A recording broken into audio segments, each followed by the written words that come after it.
if not the greatest middleweight of all time. A win gives him a record 15 successful middleweight title defenses. Nobody has more. Not Stanley Ketchel, Marvelous Marvin Hagler, or Carlos Monzon. It all started when Hopkins defeated Segundo Mercado for the vacant middleweight title in April of 1995. Since then, he has defended that title every time he stepped into the ring.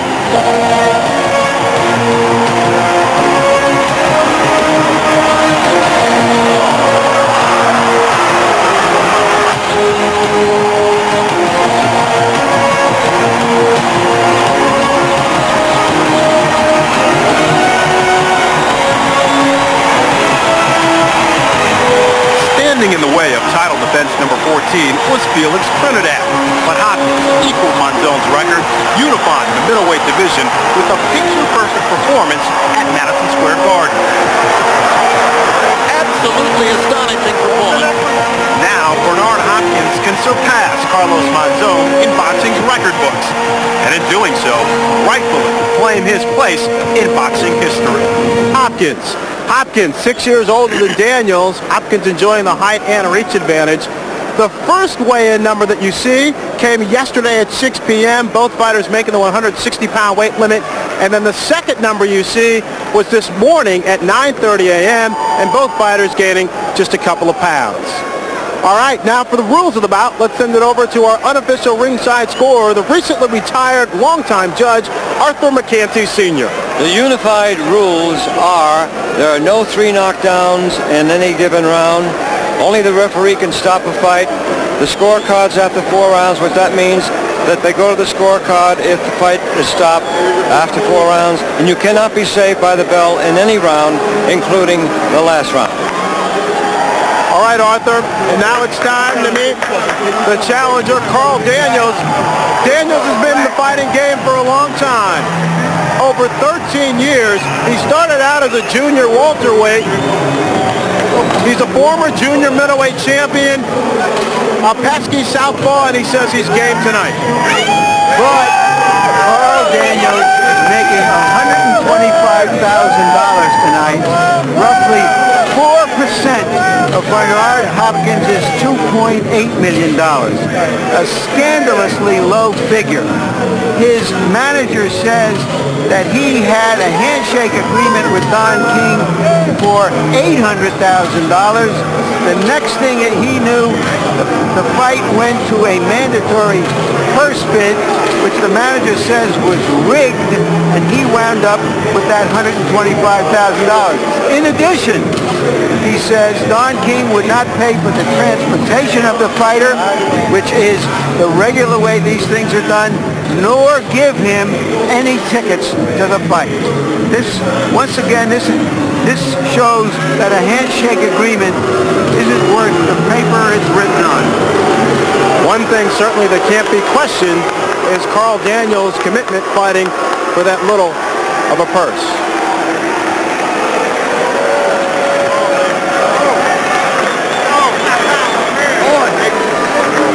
Daniels had almost 180 amateur fights, posting a record of 178. He's a good professional fighter, never beaten anybody on the level of Hopkins. Lost it to Terry Norris 10 years ago. The crowd here at the Sovereign Center getting ready to see the executioner, Bernard Hopkins, the undisputed middleweight champion of the world. This is a very nice crowd in this brand new arena. Seats about 9,000 plus for an event like this. Looks like there might be around 7,000 or so. But coming from his great victory in Madison Square Garden, it's like going from Paris to Kabul.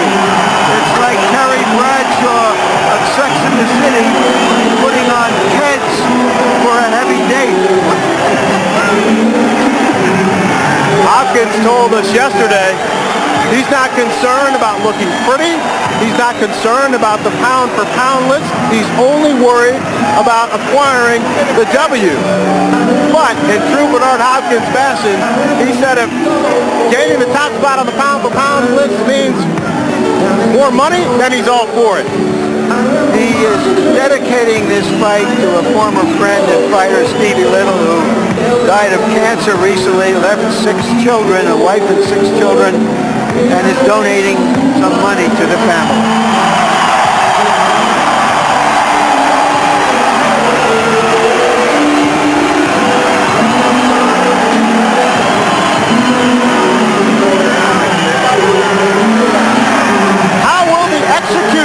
Bernard Hopkins looked tonight in his first bout since upsetting Felix Trinidad in the middleweight unification series.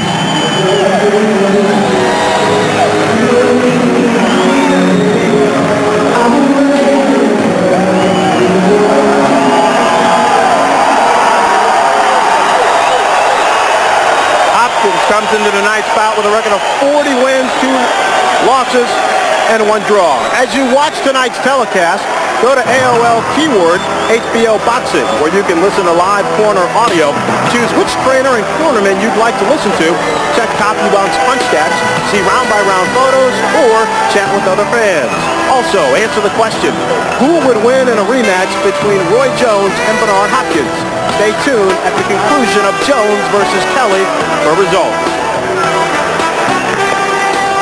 All right. For the official introductions, let's send it now to ring announcer Jimmy Lennon Jr. Ladies and gentlemen, a very good evening to you, and we welcome you to our featured bout of the evening here at the Sovereign Center in Reading, Pennsylvania. Well, fans, tonight's action is brought to you courtesy of Don King Productions in association with HBO Sports and the undisputed King of Beers of Budweiser. This undisputed championship bout is sanctioned by the WBA, President Gilberto Mendoza, Supervisor Aurelio Fiengo, the WBC, President Jose Suleiman, Supervisor Claude Jackson, the IBF, President Mariam Muhammad, Supervisor Mahassan Scott, and the Pennsylvania State Athletic Commission, the Executive Director is Greg Serb. Introducing to you our 3 judges scoring the bout from ringside. From Edmond, Oklahoma, Gary Ritter. From Philadelphia, Pennsylvania, Adelaide Triplett. From Rivervale, New Jersey, Steve Weisfeld. And the third man in the ring, the referee in charge of this bout, working in this his 86th world title bout, Frank Cappuccino. All right, fans, here we go. 12 rounds of boxing for the undisputed middleweight championship of the world. And now, ladies and gentlemen in attendance and boxing fans joining us around the world, live from Reading, Pennsylvania, it's time for the main event of the evening.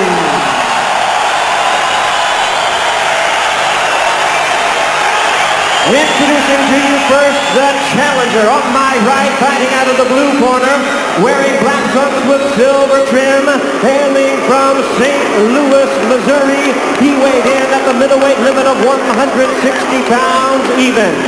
His record stands at 47 wins, 3 losses, 1 draw, with 30 wins coming by way of knockout. Currently ranked the #1 middleweight contender by the WBA. Here is the former WBA super welterweight champion of the world, introducing Paul Daniel.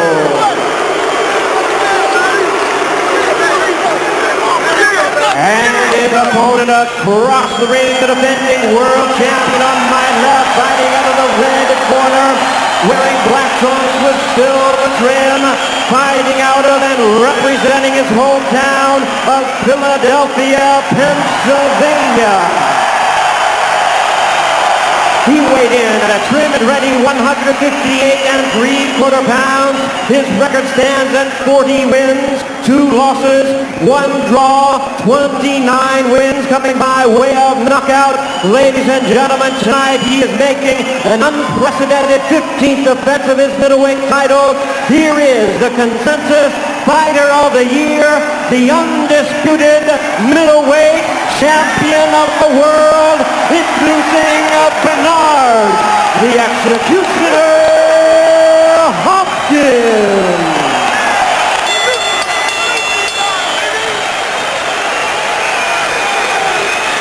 And once again, our referee in charge, Frank Cappuccino, now to give instructions, 12 rounds of boxing scheduled. Bernard, Carl, Bernard. Good evening, gentlemen. You were both giving your instructions. Protect yourself at all times. Touch gloves. Touch gloves. I leave it with you. Bernard Hopkins says that it's not just winning, it's how he wins. He understands the stakes because Roy Jones is going to be watching this, and he comes next. Now this Daniels got not any sweat on his body whatsoever. Hopkins is a little juicy and a little wetness on him, so he stands. It's possible a quick knockout. Here we go, the beginning of round 1. Daniels is southpaw. Hopkins, a conventional fighter.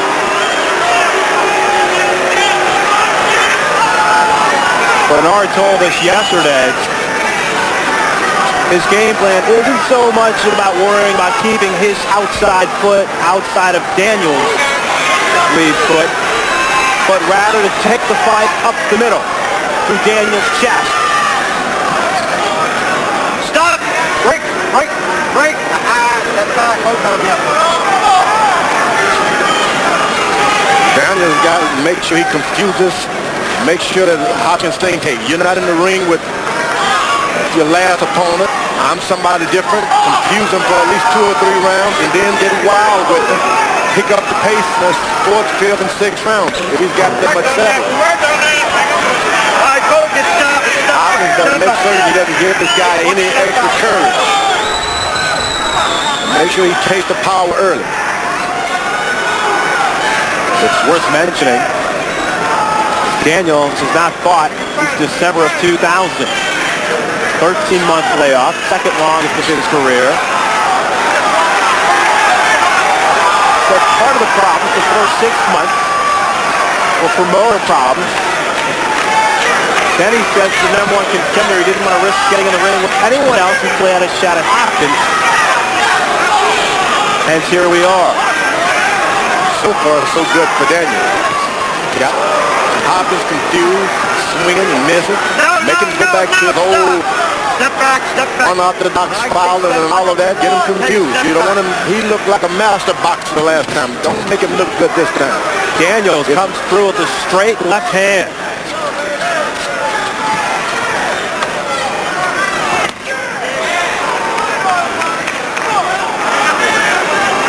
Let him know you're holding him out.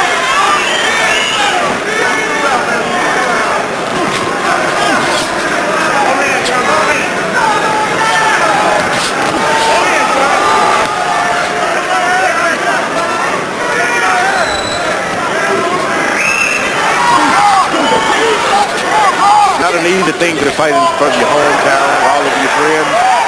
You want to look good, make yourself look good, and the next thing you know, you're getting off the canvas. And that's what Hopkins in a real strange position in this time.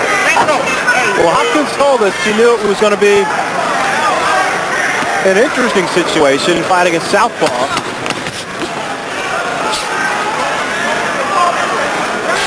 Bernard Hopkins trying to feel his way through here as we come to a close in the first round. If you haven't seen it yet, catch Sunday's replay of Picture Perfect, the stories behind the greatest photos in sports. This documentary takes a look back to the golden era of sports photography and some of the most compelling moments ever captured on film.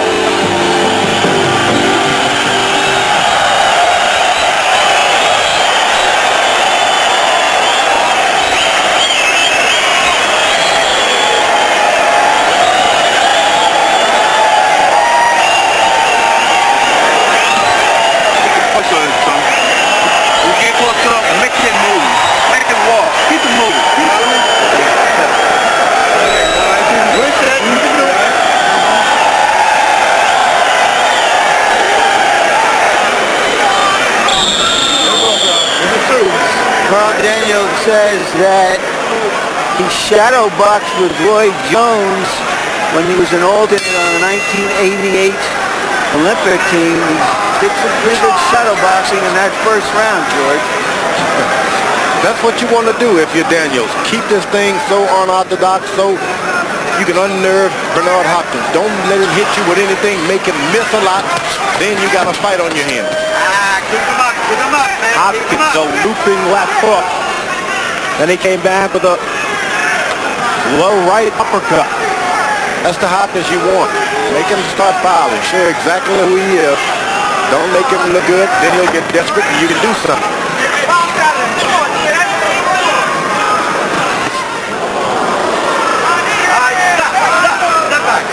When you say show exactly who he is, George, what exactly do you mean?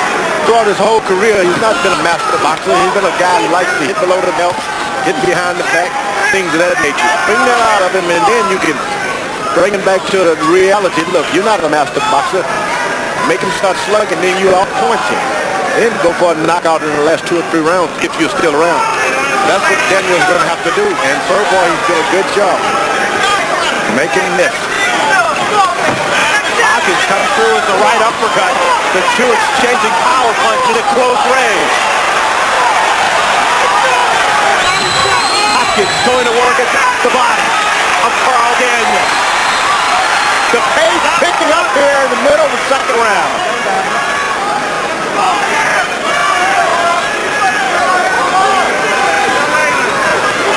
I know Hopkins would like to look good as he did in his last fight. But some guys don't let you look good, right? That's what you want to do. Be the kind of guy who does not make him look good. Make him look raggedy, and then every time he misses, you hit him with 2 or 3 shots. Maybe the judges would pick up on it. Come on. Daniels pokes a right uppercut.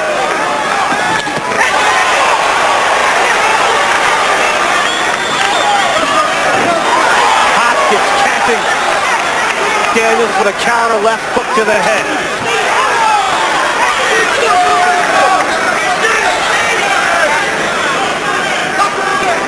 Daniels got to land something hard to make Hopkins decide that, hey, don't be so courageous against him. Make him a little reserved with his power. Got to hit him with something hard. Daniels got to hit him with something hard. All right, stop, both of them. Stop. Step back. Keep in mind tonight, it's a very special night of boxing here on HBO. A rare opportunity to see 2 undisputed champions back To train him for this fight, Tommy Brooks, formerly with Mike Tyson, Pernell Whitaker, Vander Holyfield, one of the top guys out of this. Talk about power shots through 2 rounds. Hopkins started to heat up, 22 of 54, 41%. Daniels 11 of 25 at a 44% clip. Good. Now that's what I want. Daniel is starting to be the aggressor, harshly being aggressive. He's still making Hopkins miss. The only thing is, he's got to hit him with something once he makes a miss. Not seeing from a counter perspective. No, it would be a bright day for him if he can make certain that he makes Hopkins pay for every miss. Hard shot to the body. And the 2 now trying to exchange blows at close range. Daniel was able to sneak in a couple of that time. Hopkins sneaking some in as well.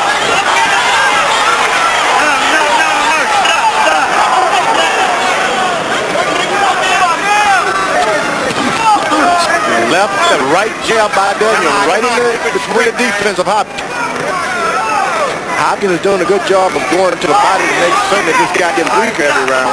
That's the only good thing he's doing so far in my book.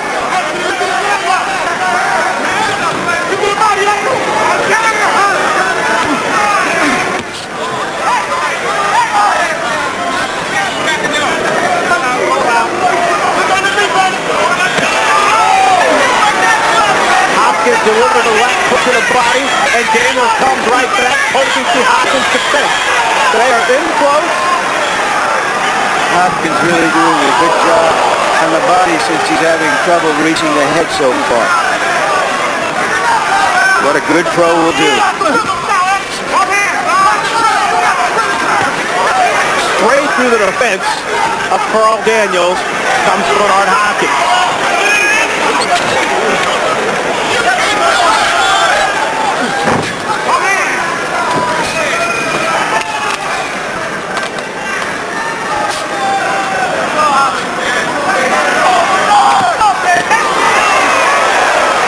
Daniels cannot allow himself to stand in the middle of the ring and not defend himself. He's got to be moving or punching all the time. Daniels and Hopkins. Explosive here to end the third round. Daniels showing them hard.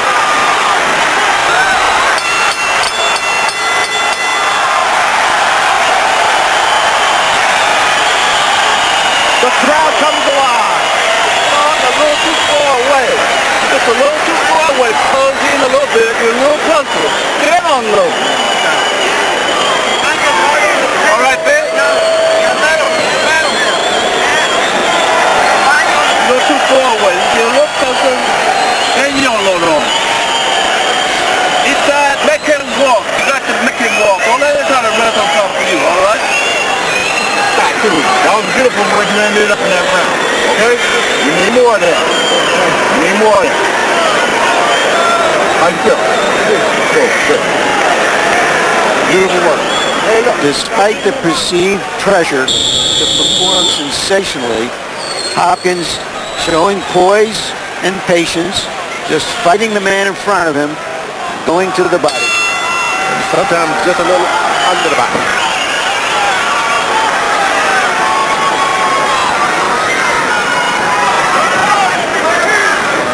All right, let's bring in unofficial ringside scorer Arthur McCanty Sr. to see how he has it scored through three. I have it scored 30 to 27 after third, and Hopkins is a better in the exchange on the inside as I see it, and a very powerful puncher with that right cross. There you saw evidence of that right cross. Bucking right through the defense of Carl Daniels. And now Frank Cappuccino warning both fighters, keep it clean. Larry McCanty scored it for 2 rounds to 1 for Hopkins. I gave the first to the challenger. I think the challenger did squeeze up around too, but he did so much better that last round. But he was able to make Hopkins miss, as I've been saying all night, and then counter and hit him with something.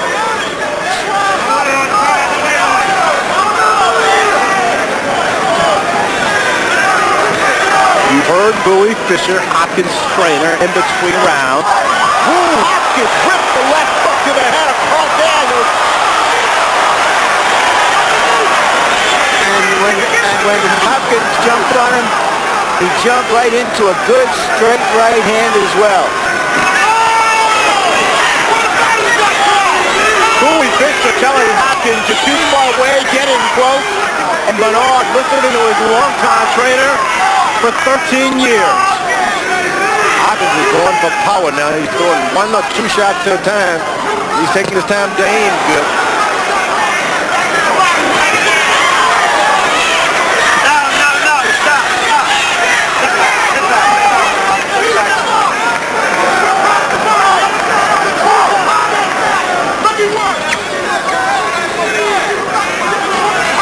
Daniel once again is standing there. He's not moving his feet nor his head. Can't do that with Hopkins. He's got to move something at all times. Hard throw punches. Daniel is not doing either.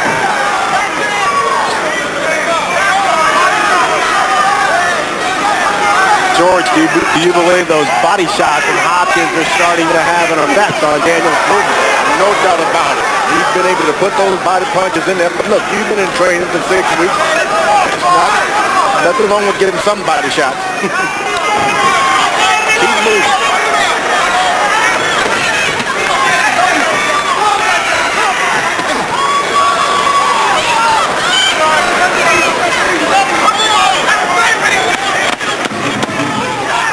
Bernard Hopkins using the left hooked this evening. Corner, he's doing everything right. He's just not throwing enough punches. So he's not doing everything right. Very hard to accommodate a guy when he's hitting you with that kind of power. Hopkins is landing some body shots that make you afraid to throw shots. George, speaking of power, according to CompuBoss, Hopkins landed 64% of those power shots in the fourth round. 16 of 25. Those shots were in that body. That's where it really counts. Takes your power away, makes your legs weak, and it gets you kind of scared to stand in front of them and hit it with anything. Daniels not where he wants to be, in the corner, and he wisely ties it up and gets out. Let him out, let him out. Okay.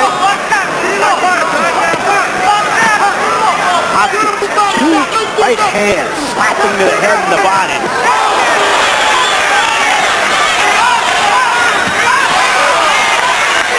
If you're Daniel, under no circumstances do you want to get into these exchanges.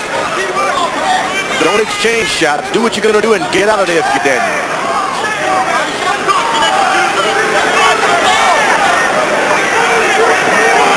Daniels is trying to move, but it seems that he seems to stop right in front of Hopkins. He moves around and then stops, and that's when Hopkins takes advantage and tees off.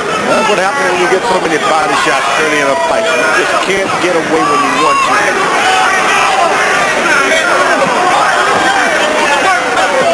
Daniel told him to come on, man. I don't think he meant that.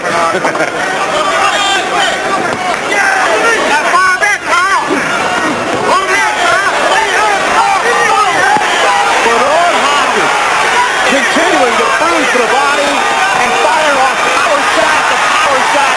And this is Hopkins' fight right now, in close.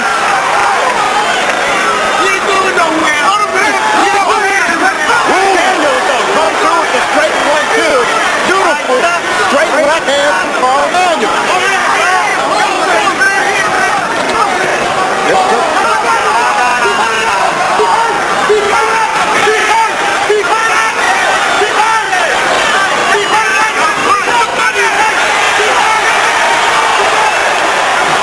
Here in the fifth round.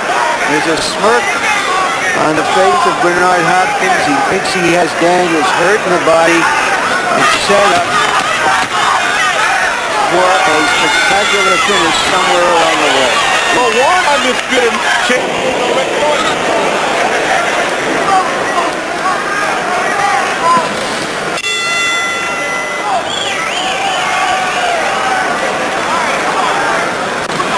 Bernard Hopkins relying, for the most part, solely on power punches.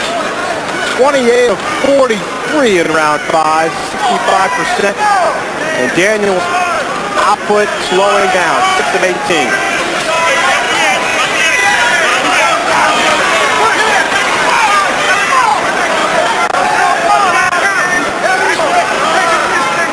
A whole lot less clinching in this fight than I thought there might be, George. Yeah, Daniel understandably is trying to get out of the way. He doesn't really want to stand and help with this guy. Problem is, get out of the way and don't throw shots. That's going to give Hopkins more courage to come after you with the hardest shot. Maybe clinching may be a better strategy for him.